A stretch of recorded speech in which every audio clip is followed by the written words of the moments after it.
So, paki-off muna para makapag-concentrate kayo. Ano po? Igalang natin ang Panginoon. Amen? Kasi hindi tayo matututo pag dalawa isip natin eh. Ako po? Okay, sabi dyan, ang katawan natin ay templo ng Diyos. Ito warning sa atin. Sino man ang gumiba ng templo ng Diyos? Halimbawa, sirain mo ang iyong katawan. Binanal yan ng Diyos. Sapagat, sabi dito, no, siya'y gigiba rin ng Panginoon, igigiba. Wawasakin din ng Panginoon yung katawan mo. Napakahalaga, ikaw bilang dalaga, ito po'y paalala sa mga dalaga, sa inyo, kung kayo may kasintahan, ay discourage nyo habang bata, wag muna. Magtapos muna ng pag-aaral. O, hindi natin pinapaya. Salamat, nagpapatuloy sa Panginoon, natuto. Si Joy. O ngayon, may anak na siya. Diba, alam ko may mga pangarap to eh. Pero dahil maaga siyang nagkaroon ng baby, nahirapan na siya mag-aral. Gusto man niya mag-aral, ang hirap. Dahil meron siyang kargang bata. Ikaw, gusto mo rin ba ganon? Yung mga pangarap mo at pangarap ng iyong nanay, magulang para sa iyo, ay para bang maglaho. Dahil ikaw ay nakapag-boyfriend ng maaga at nabuntis. O paalala, ikaw, meron ka namang pambiling diaper, magiging tatay ka. May pambili ka na ba ng diaper, ng asukal gatas, lampin? Pag nabuntis yung girlfriend mo, may pantakbo ka ng ospital, pambayad doon. Abay, maging mga kabataan, akala nyo okay ang pagpasok sa pagkaasawa? Makinig ng hindi pinaghandaan.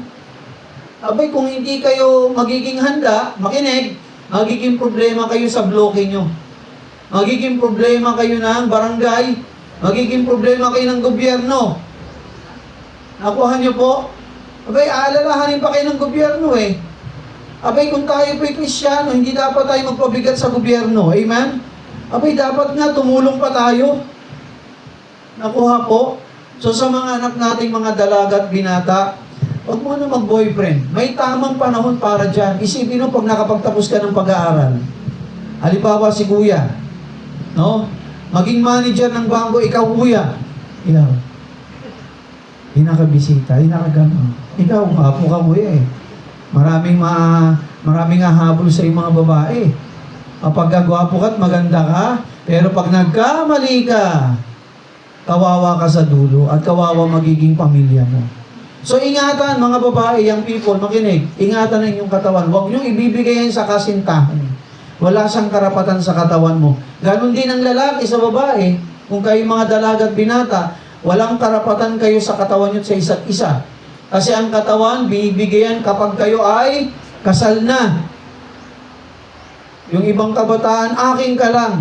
Mga ganong eh. Hindi ka ba natatakot sa sinasabi mo? Asawa mo na ba siya? Kasal na ba kayo? May papel ba kayong kasulatan? Inamumuhay kayo sa kasalanan? Nakuha sabi rito, kapag mga kabataan, sinira ninyong inyong katawan. Abay, sabi rito, gigibain niya ng Diyos. Buti kung lahat ay pag nanganak ay buhay. Yung kapatid ko nanganak, patay, pating bata, patay rin.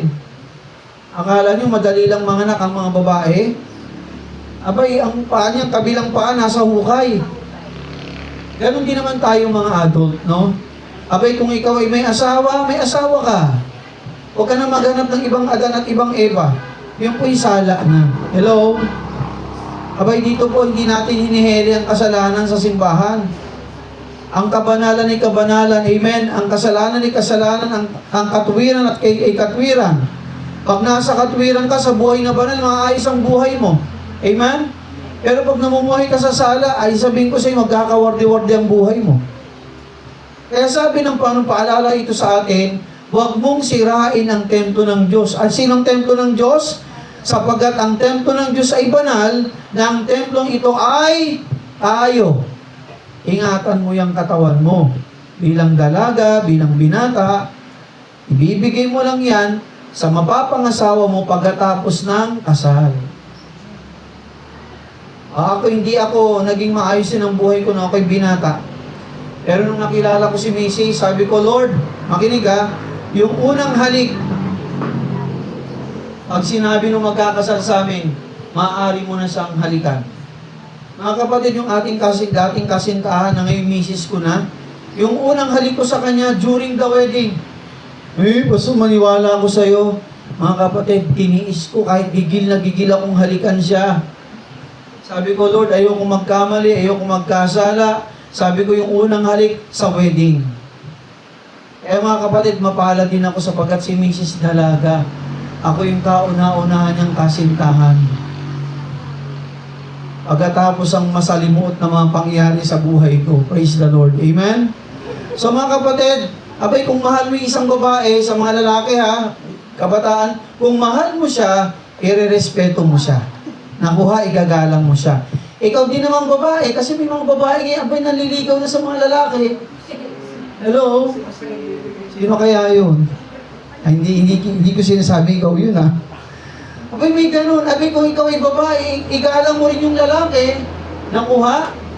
Huwag kang pumayag na true text lang, maging on kayo. Abay kung mahal ka niya, mag-aantay yan sa tamang panahon. Amen? Mag-aaral yan ng mabuti, magtatapos siya ng pag-aaral, at pag may trabaho na siya, pupunta yan sa bahay nyo. Makinig, magpapaalam sa magulang mo. Abay, nung si Mrs. nun, hindi ko pa kilala nanay niyan. Ang totoo niya, bago ko siya ligawan, nagpaalam muna kay pastor para ipanalangin ako, pastor. Ano man, dala ka na. So, papaalam po sana ako sa inyo eh. Ano yun? Iligawan ko po si Sis. Ayan. Isa Allen. Alam mo, kagandahan pagka si pastor pumayag, may blessing ka eh. May blessing ka eh, pag-pray ka pa ni pastor eh. Sabi ko, Lord, thank you, pumayag si pastor. Salamat, hindi ko pa sinasabi kay Mrs. na manliligaw ako. Punta ako sa bahay nila, hindi ko kilala nanay tatay niya eh. Ako lang mag-isa, lakas loob. Tao po, anyan ba si ganito, ganyan? Ang bumungad sa akin yung tatay. Natakot yung tatay. Siyempre, first time ko makita eh. Ano sadya? Sino ka? O, tuloy. Ba, pinatuloy ako. Siyempre, daga yung dibdib ko, kinakabahan ako. Upo ka. Tahimik ako, hindi ko alam kung paano sisimulan yung sasabihin ko. Tapos, nandun yung nanay niya, tatay niya, at yung mga kapatid niya. O, anong sadya? Toy, ba't ka pumunta rito, Toy? Sabi sa akin. Actually, tatay, nanay, mawalang galang na po sana. Pumunta po ako rito sana para magpaalam po sa inyo. Anong paalam? Sino ka ba? Kararating mo nga lang dito. Magpaalam na ano? Magpaalam po na ligawan yung isa sa anak yung dalaga. Sino dito? Kasi 6 silang mga dalaga eh. Yung isa po sa kambal. Kasi may kambal si Mrs. eh. Si Allen po.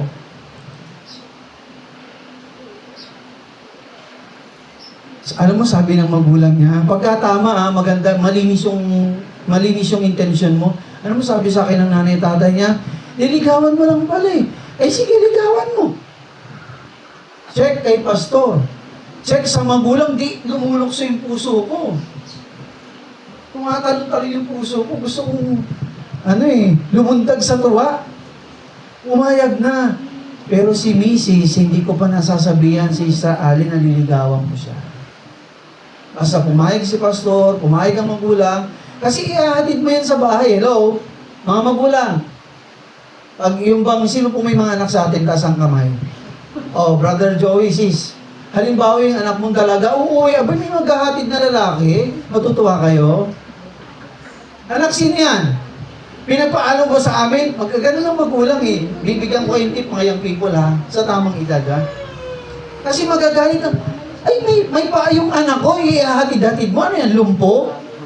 O, di ba? Babarayin kayo ng mga magulang, sabi ko sa inyo, kakabahan kayo. Abi, nung pumayag si pastor, pumayag ang magulang, di eto na si Sir Allen, talagang nahihiya ako kasi gusto kong magsabi sa kanya, pero may paraan naman eh. Ikinausap ko din siya. Nag-date kami sa Greenwich, meron akong 500 pesos, yun ang kaya ko, pizza, isang ganun lang eh. Kinausap ko yung isang nanay sa simbahan na medyo bata-bata pa, Sister Yen. Sabi ko, sis, pwede bang samahan mo ko? Nahihiya ako magsabi sa kanya, pwede bang ikaw ang kumausap, kamo, kakain tayo sa labas, ako taya. Kinausap niya, Brad, pumayag. Thank you. Kain kami sa pizza. O pagdating doon, usapan na namin ni Ate Yen, sabi ko kay Ate Yen, alam mo na, pagka nagkatinginan tayo sa mata, lilipat ka sa kabilang table, iiwanan mo kaming dalawa. So, ganun na nangyari. Okay, lipat siya. Excuse me, sabi natin. Siya na ako. Ay, ito naman si Mrs. Hindi ligawan ko na. Hindi ko alam kung paano eh. Pero alam ko, okay na sa tatay, magulang kay pastor. Eto na ngayon kay Miss. Sabi ko, si Sir Allen, actually, niyaya kitang kumain dito kasi meron akong mahalagang sadya sa'yo. Ano yun, Brad? Sabi ko, tatapatin kita kasi gusto kitang ligawan. Nagpaalam na ako kay pastor, nagpaalam na ako sa magulang mo, pumayag sila, ikaw kung anong sagot mo, irerespeto kita. O yun ha, mga lalaki, igalang. Huwag pipilitin pag ayaw pa ng babae. Alam mo, sagot sa akin ni si Allen, bahala ka. Hindi ko sinasabi manligaw na kayo ha. Sa tamang edad, pag ang sagot ng babae, bahala ka, 99.9, samahan mo na lang ng action, okay na yun. Nakuha nyo? Bahala ka, syempre, ihahatid ko siya sa bahay nila, nakamotor kami. O hindi nagagalit ang magulang, nakuha, pinagpaalam ko eh. Pero, hindi ko inabusong hawakan siya sa kamay. Siguro alalay lang pagbaba, pagpasok ng bahay, sige, tay, tuloy na po ako. Hindi ako nagtatagal sa loob ng bahay nila. Siguro papasukin man ako, inom ka ng tubig, sandali lang, konting-konting kwento. Hindi na kami magpapaabot ng gabi-gabi na talaga. Tay, tutuloy na po ako. Kasi makinig respeto yon. Pag nakita tayo ng magulang sa manliligaw ng kanyang anak, okay itong lalaking to meron tong tindig. Okay. So may pagkakataon, ito na ngayon. Nung nakausap ko yung magulang niya, alam mo, sabi sa akin ng magulang niya, nasyak ako eh. Kasi ang sa akin, sabi ko rin kasi sa akin, liligawan kita kasi gusto kitang pakasalan. O paalala yung people hindi ka man liligaw lalaki para lang mangolekta ng kasintahang babae. At hindi para paglaruan ng damdamin ng mga babae. Abay, irespeto natin sila. Nakuha? Ang sabi ko nung kay sa Allen, nung siya pumayag, sige, ligawan mo ako, bahala ka, okay? So sabi ko sa kanya, handa na ako eh. Nasa ustong edad na ako eh. O makinig, sabi ko sa kanya, Sir Allen, 1 taon lang tayo, pagkatapos ng 1 taon, ikakasal tayo. Ginanong ko siya. 1 year after, ikakasal tayo. May pera ako? Wala. 500 lang nasa bulsa ko. Ay, hindi. Binayad ko na pala sa pizza. Pamasahin na lang pala pabalik ng simbahan. Kasi worker ako ng simbahan eh. Pero mga kapatid, kapag malinis ang intensyon mo, hindi ka pababayaan ng Diyos. Amen? So, young people, igalang natin. Irespeto natin yung mga babae. At kayo mga babaeng kabataan, makinig, igalang din yung mga kabataang lalaki. Ingatan ang ating mga katawan. Ganon din po tayo mga adults. Amen? Sapagkat tayo po'y halimbawa sa ating mga anak at sa bagong henerasyon. Lalo pa tayong mga Kristiyano. Okay. So, saan ba nagsimula ang kasalanan? O ano ba ang kasalanan? Okay, sabi sa 1 John chapter 3 verse 4, pwede ba natin basahin sabay-sabay? Nakita na po, ready, go? Whosoever committed sin, transgresseth the law. For sin is the transgression of the law. Sa wikang Tagalog, ang sino mang gumagawa ng kasalanan ay sumasalangsang din naman sa kautusan. At ang kasalanan ay ang pagsalangsang sa kautusan. So ang kasalanan pala, mga kapatid, ito ay pagsuway sa Diyos. Amen? Sa kautusan ng Diyos. Halimbawa, di ba yung mga magulang natin minsan nagbibilin sa atin, di ba? Anak, mag-aaral kang mabuti, ganito, ganyan. Abay, kapag hindi mo sinunod ang magulang mo, mabuti hindi. Hindi. Mapapahamak. Ay, yung anak ni Sister Belen noon eh. Nung nag-stay yun dito si Ariel. Abay, gala. Abay, para bang ayaw sumunod sa magulang. Nabalitaan namin, may nalunod dyan sa Malabag. Kinakabahan ako eh. Iniisip ko siya, inaalala ko yung anak ni Sister Belen. Sabi ko, huwag naman sana si Ariel. Kasi nandito nag-stay ng ilang linggo na eh. Dito na nakatira yun eh. Umalis, tapos may naghahanap na barangay tanod, may nalunod daw dyan sa Malabag, sa ilog dyan. Sabi ko, naku po, hinanap namin ni Sister Belen kung saan kami nagpupunta. O yung nalunod, alam nyo kung sino, yung kabarkada nila mas malaki sa kanya. Sabi ko, hindi naman sa salamat Salamat dahil hindi siya nalunod. Nakakalungkot sapagkat may namatay na kabataan kasama nila. So ito yan. Kapag tayo sumuway sa ating magulang, ingat kayo mga anak, pwede tayong mapahamak. Ganun din, ang pagsuway sa magulang ay sala. At yung po'y sala din sa harapan ng Diyos. Nakuha po mga anak, at alam po yan ng inyong mga magulang. Sabi diyan, ang pagsuway sa Diyos ay pagsalangsang sa Kanyang kautusan. So pag tayo sumuway, nagkakasala tayo. Nakuha po? Okay, saan ba galing ang kasalanan? Kanino ba nagmula yan? Sa Diyos ba? Hindi po. Yan ay nagsimula kay Satanas, kay Lucifer. Basahin natin yung Ezekiel 28 verse 15. Sabi diyan, basahin po natin sabay-sabay, Thou wast perfect in thy ways from the day that thou was created, till iniquity was found in thee. Sino yung tinutukoy na perfect na sakdal? Nung siya nilikha. Sino yun? Si Lucifer. Ang Diablo, si Satanas. Nung siya nilikha, dati siyang anghel na binigyan ng Diyos ng kapangyarihan din. At siya lang, mga kapatid, yung anghel, bukod tangi na binihisa ng Diyos na may mga diamante, mga bato-batong mamahalin na damit. Yung ibang anghel, walang ganun. Kakaiba siya. At sabi nung magaling sa music, musical instruments, harps, with strings at iba pa, cymbals, magaling siya sa music. Actually, siya ay choir director sa langit pagdating sa awitan ng mga anghel. Abay, sabi ron, datapwat ang sala ay nasumpungan sa Kanya. So mga kapatid, nagsimula ang kasalanan, hindi sa Diyos. Nagsimula ang kasalanan, hindi rin sa ating mga magulang. Nadamay lang sila, tinukso lang sa Eva at Adan.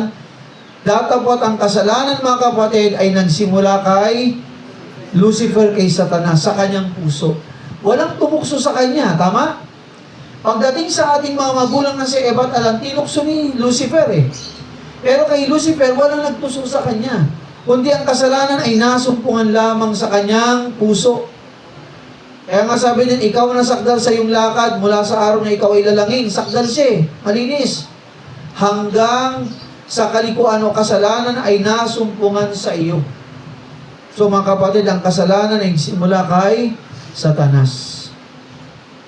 Okay, anong sabi niya Haring David? Eto na, nung nagkasala si Eva at Adan, nung sila'y tinukso ni Satanas, mga kapatid, doon na pumasok ang kasalanan sa atin. Ito, sabi sa Genesis 3:1, Now the serpent, referring to Satan, was more subtle than any beast of the field which the Lord God hath made. And he said unto the woman, Yea, hath God said, He shall not eat of every tree of the garden? Sa wikang Tagalog, ang ahas nga ay lalong puso kaysa alinmang mga hayop sa parang nilikha ng Panginoong Diyos. At sinabi niya sa babae, wala si Adan, umalis si Adan eh. Abay si Eva lang nandun. Sabi ni Lucifer ng serpent, ng ahas kay Eva, tunay bang sinabi ng Diyos na huwag kayong kakain ng alin? Ng alimang punong kahoy sa halaman? Okay. Sabi doon sa verse 3, But of the fruit of the tree which is in the midst of the garden, sabi diyan, God hath said, He shall not eat of it, neither shall he touch it, lest he die. Abay, tinanong pa ni Satanas, sabi ba ng Diyos na lahat ng prutas dito sa garden ay pwede niyong kainin? Okay? Sinabi nga ng Diyos, pero yung isang puno na tinatawag nating tree of knowledge of good and evil, hindi pinapakain sa kanilang Panginoon ng bunga. Sapagkat sabi ng Panginoon dyan sa talata, datapwat sa bunga ng punong kahoy nasa gitna ng halaman ay sinabi ng Diyos, huwag kayong kakain niyon. Isa lang naman puno yun eh. Huwag ninyong hihipuin. Baka kayo ay mamatay. Alam ni Eva at Adan, alam niyo ng Diyos, na yung tree of life at yung ibang punong kahoy doon, pwede lang kainin ng bunga. Pero yung isang puno sa gitna na nagngangalang tree of knowledge of good and evil, hindi nila pwedeng kainin. Sapagkat sa sandaling kainin nila, ano sabi ng Diyos? Mamamatay kayo. Ano sabi ni Satanas? Hindi kayo mamamatay. Mabubuksan lang inyong mga mata. Malalaman yung tama't mali at magiging kagaya ng Diyos. Tingnan mo yung pandaraya ni Satanas kay Eva at Adan. So ano nangyari, Pastor? Kinain ni Eva, yung pagkain yung bunga, abay nakita na, di ba sabi ng Diyos, huwag natin kainin yan, hindi masarap po, tikman mo. Abay nung kinagat din ni Adan, ako Eva, nung ba't ganyan ka, wala kang saplot? Adan, anong nangyari? Tago sila sa sobrang kahihiyan. At sabi ron sila ay nagtahi ng mga dahon ng mga fig leaves. Tinapal nila sa kanilang katawan. Hiyang-hiya sila sa isa't isa at hiyang-hiya sila sa Diyos. Mga kapatid, ang kasalanan, tandaan natin, nagsimula kay Satanas. Tama? Tinukso lang ang ating mga unang magulang na si Eva at Adan. Okay, ano sabi ni Haring David?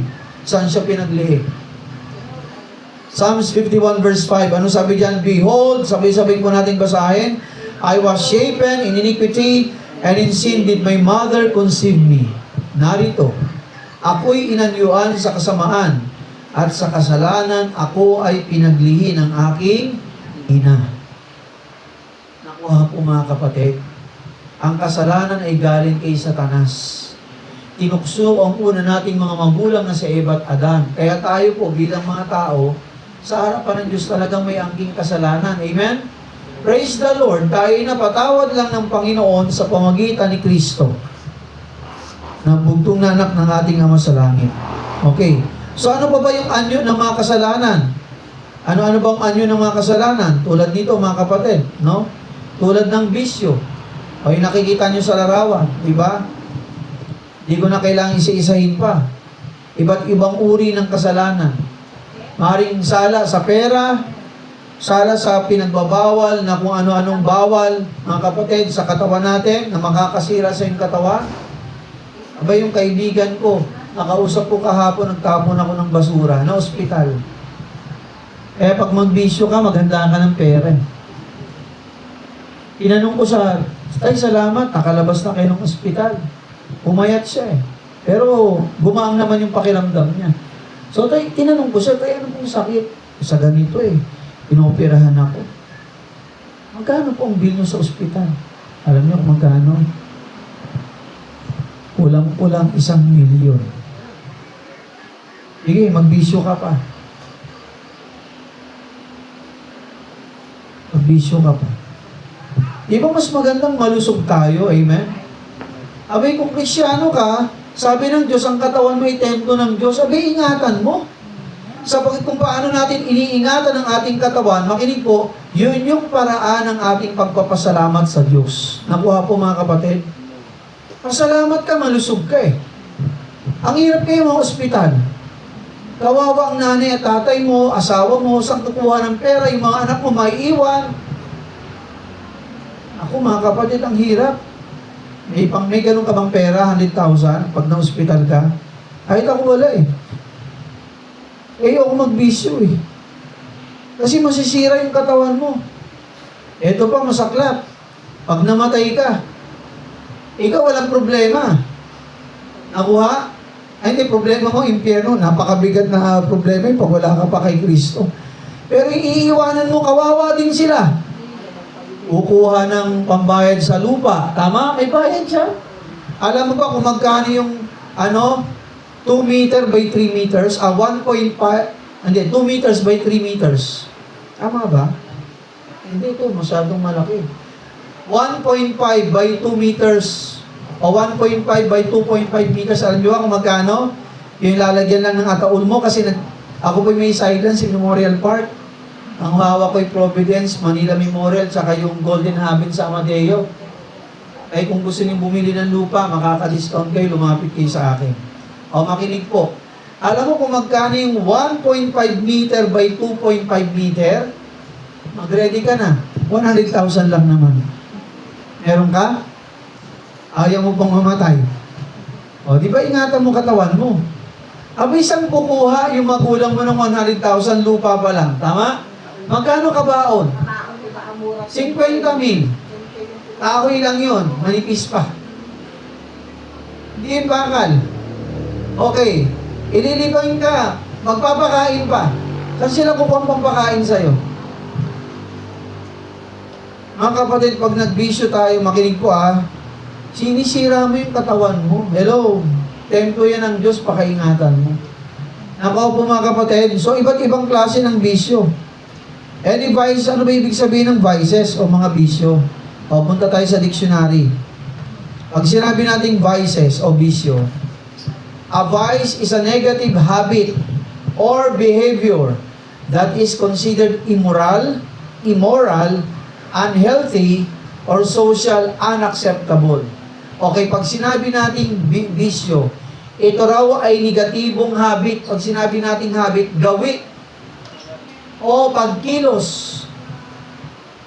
Ito ay immoral, hindi maganda sa atin bilang tao. Ano pa? Unhealthy, hindi malusog sa katawan. Ano pa? Socially unacceptable. O kayo mga babae, katanggap-tanggap pa yun, naglalakad ka, umaga o gabi, may pasuray-suray na lasing dyan, anong pakiramdam mo? Iiwas ka, hindi. Tapos yung lasing, may hawak na boteng basag, masasalubong mo, iiwas kayo, hindi. Iiwas kayo. Unacceptable eh. Okay. Sasakay ka ng jeep. May naninigarilyo. Tama? May naninigarilyo. Yung usok, paso dito naman niya binubuga eh. Dito nga binubuga, pwedeng hangin, pabalik, papunta sa mga pasahero. O sino sa inyo gustong amoy ng sigarilyo? Makinig po mga kapatid. Unacceptable sa iba eh. Sabi nga nila, yung second hand smoke, mas matindi raw yun. Yung nakakaamoy lang. Pero mga kapatid, naku, yung kapatid ko, I tell you, lahat ng ipon ko napunta sa kanya. Minahal niyang alak. Minahal ang sigarilyo. Kinuha na ng Panginoon. Sabi ko rin salamat kasi matigas ang ulo eh. Salamat, kinuha na siya kasi wala nang pabigat sa amin. Doon talaga pupunta eh. Bukas ang bituka ha. Nakalawit na rito yung bituka. Dito na pupo. Hindi na rito dito. Umiinom pa rin ng alak. Hadik na to sobra. Nakadikit na sa bituka at buto nito ang espiritu ng alak. Ang tigas ng ulo. Ayun. Alam mo, iniwan yung mga anak. 8 lang naman. 8 lang. Makinig. Nakakalungkot. Walang nakagraduate ng high school. Mga gwapo pa naman. Yung iba yung mas gwapo pa sa akin. Kasi walang aral. Yung nanay, mabait din. Abaya din. Kaya mga kapatid, hindi po katanggap-tanggap. Immoral. Sabi rin ng Bible, hindi yun kabanalan, hindi katwiran. Sabi niya, it often involves indulging excessively in activities such as gambling. Baka Kristyano ka na, nagsusugal ka pa. Hello? Nahiya ka naman sa Panginoon. Ano pa?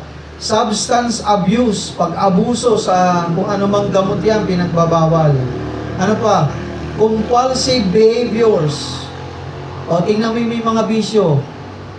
Yung titig sa'yo, normal? Nanlilisik ang mga mata. Para kang uubaran, di ba? May mga taong masasama, may mga bisyo. Ano pa? Ingat ka, baka gawin ka ng hindi maganda. Tingnan mo yung gumagawa ng karamihan, di ba? Usually, bangag sa kung hindi sa alak, sa bawal na gamot. Tama, mali. Meron bang bangag sa ganong na mabuti ang ginagawa? Wala. Nagsusuka. Kaya ikaw naman sa loob ng bahay, ikaw yung taga-linis ng suka. Mabuti hindi. Ang baho kaya. Ang sangsang ng amoy. Pastor, bakit? Gawain ko yun dati. Dati kung ganun ang buhay ko eh. 24 ngayon, di ba? 25 years ago. Pasensya ng mga anak, huwag niyong tularan yung di maganda. Kasi nakakilala ako sa Panginoon, 24 years old na ako. Simula nung 17 ako, doon ako nagbisyo. Pero praise the Lord, natanggal yun nung ako'y 24 years old na. Nung nakilala ko na si Jesus sa aking buhay. Okay, ano pa? Sabi diyan, vices can have detrimental effects on individual well-being. May mga nagiging problema sa ulo, yung may mga bisyo. Hello? Nabablanko yung utak. Sabi nga nila, pag ikaw ay nagbibisyo ng bawal na gamot, yung utak mo liliit. Kikitid, liliit yung utak mo. Ano pa? Relationship, nasisira ang relasyon ng pamilya. Overall, quality of life, nasisira yung magandang buhay ng tao. Halimbawa, ng mga bisyo, hindi lang naman actually alak, sigarilyo, iba pa eh. O lust, wanting someone else possesses. Pag sinating lust, yung layaw ng laman. Gluttony, katakawan, bisyo rin yan. Eat all you can. Masarap kaya kumain sa all-you-can, tama? Pero pag lagi kang kakain doon, mga kapatid, madali kang high blood tama? Madali kang aatakin sa puso. Ay, tirahin mo ba naman, hindi naman sapat, sobra-sobra. Mga kapatid, ano pa? Greed, selfish desire, pagiging makasarili, especially for wealth, puro ka pera, diba? Power, kapangyarihan, and possessions. Nakakala mo, pag namatay ka, yung isang dakot ng barya, madadala mo. Wala ka madadala Pride, yung kaibangan, self-adulation, and over-inflation of ego. So mga kapatid, maraming form ang vices, hindi lang po yung alak, sigarilyo. At sabi ng ating mga kapatid, yan pong lahat ang tawag dyan ay sala, at hindi po yan makakabuti sa ating pagmamahal sa laman, pagmamahal sa bisyo, pagmamahal sa pera. Makinig, Ate Queen, kanina pa kayo nag-usap. Mabuti. Nakakala mo makakabuti sa'yo. At marami na ang nakulong. Ayan, hihimas ka ng reha, susunod. Himas ka ng rehas. Akala mo masarap makulong. Lalo na pag nagbibisyo ka, ang hirap makawala sa bisyo.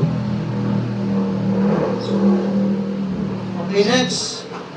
Sabi niya ng ating katawan ay templo ng Diyos na binigay sa atin, na galing sa Diyos, at hindi mo pag-aari ang iyong katawan. Sabi diyan, and ye are not your own.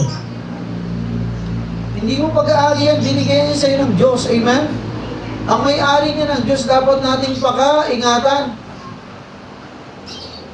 Sabi niya, sapagat ang templo ng Diyos ay banal, na ang templong ito ay kayo. Mga kapatid, paka-ingatan natin ang ating mga katawan.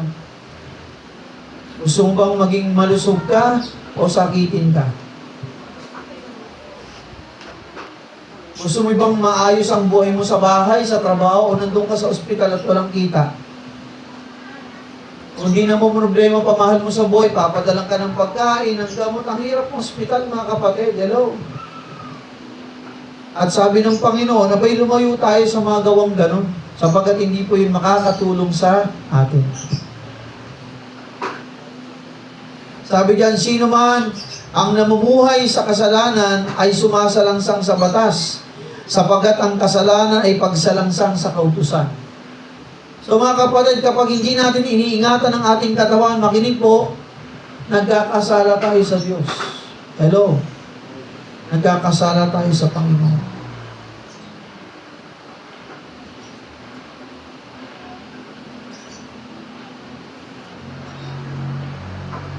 Okay.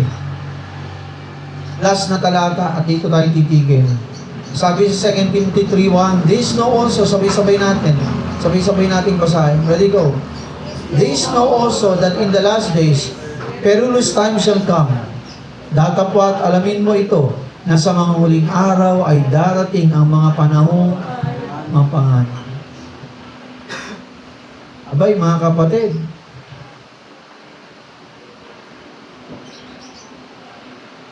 dati, di ba yung mga bawal na, pinagbabawal na gamot, damo-damo lang, di ba? Abay ngayon, meron ng injectable di ba? Sinisimot mo na lang Ganun po, mga kapatid, hinahalo mo na lang sa pagkain. Mga kapatid, alam niyo po ba ang mundo hindi po pabuti ng pabuti? Amen? Ang mundo po ay pasama ng pasama kahit yung ating nature. Ito sa Tagaytay, malamig sana pero sobrang init na rin no?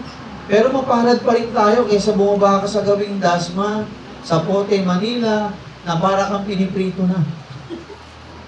Sa init. Abay mga kapatid, kahit ang nature, inabuso ng tao. Nakuha niyo mga kapatid, ang mundo po hindi pabuti. Kaya tayo po bilang mga Kristyano, makinig po mabuti. Bilang mga Kristyano, tayo po'y pinag-iingat ng Panginoon. Amen? Natandaan natin mga kapatid, tayo po'y haharap sa Diyos. At kung paano mo mga kapatid, iningatan ang iyong sarili, ginawa ang mga kalooban ng Diyos, mga kapatid, sinunod mo yung mga salita, abay, tayo po'y tatanggap ng gantimpala sa kanyang kaharian sa langit someday. Kaya pakaingatan po natin ang ating mga katawan. Amen? Pakaingatan po natin ang ating mga pagsunod kay Kristo. Sapagkat sabi ng ating Panginoong paalala, kapag hindi natin iningatan ang ating katawan, anong pwedeng mangyari as we close? Ayan. 1 Corinthians 3:17. Gusto mong humabang buhay mo? O maging bata kang pumanaw? Sabi ng Panginoon, if any man defile the temple of God, him shall God destroy. Gusto ba ng Diyos na umikli ang buhay ng tao? Gusto ba ng Diyos na magkasakit tayo? Hindi. Pero minsan, sino gumagawa ng dahilan para magkasakit ka? Ikaw rin. Inabuso mo ang sarili mo sa pagsa-cellphone, hindi ka natutulog ng maayos, hindi ka natutulog sa tamang oras, 1:00, 2:00, 3:00, gising ka pa rin. Kaya pagpasok mo sa school, para kang hilumba, para kang bangag. Ubo-ubo ka, may sipon-sipon ka, mahina ka. Inaabuso mo sarili mo Kristyano ka. Hindi dapat gano'n. Mga kapatid, pag tayo magmamatigas sa Diyos, makinig po, anong sabi ng Panginoon? Him shall God destroy. O sa akin ng Panginoon yung katawan mo. O anak, matigas ang ulo mo, kunin na lang kita ng maaga. Marami ka pa sana magagawa mabuti sa mundong ito. Amen? Kaso inabuso mo yung katawan. Mga kapatid, tandaan natin to, ang ating katawan ay templo ng Diyos. Na dapat nating paka-ingatan. Tayo pong lahat ay tumayo. Manalangin po tayo. Dakilang Diyos, aming Ama, purihin ka sa araw na ito. O Diyos, dalangin ko, Panginoon, kami pangunahan po ninyo. Tumindig kami, O Diyos, sa katwiran. At tulungan mo kami, Panginoon, na sa buhay na ito, aming ingatan ang aming mga katawan. Ingatan, O Diyos, na kami po hindi magkasala. Ingatan namin, O Diyos, ang aming mga sarili, Panginoon, na kami po'y lumakad, O Diyos, ayon sa iyong mga kalooban. Sapagkat, Panginoon, ang aming katawan ay templo mo.